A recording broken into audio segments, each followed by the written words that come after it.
እንግዲህ ወደ ገለቴ ስንሄድ ያው ገለቴ አብረን ስንሮጥ የነበርን ልጅ ነች፣ ጓደኛችን ነች። ከባለቤቷ ጋርም አብረው ሲኖሩ እንደነበረ እናውቃለን። በተወሰነ ደረጃ ግን ያው አንዳንድ ችግሮች እንዳሉ እንሰማ ነበረ። እኛ አትሌቶች ያው በብዛት አብረንም አንቆም ለብቻዋም ስለነበረች በተለያዩ ነገሮች እዚህ ደረጃ ላይ ደርሳለችና ገለቴ ብዙ ነገሮችን እንዳሳለፈች ከሷም ለመረዳት ይችላል።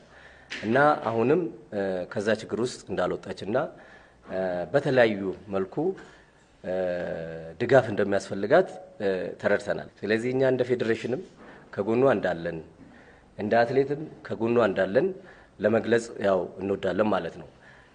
የገለቴ ጉዳይ እንግዲህ ያው ህዝብ በዚህ ደረጃ ሰምቶታል።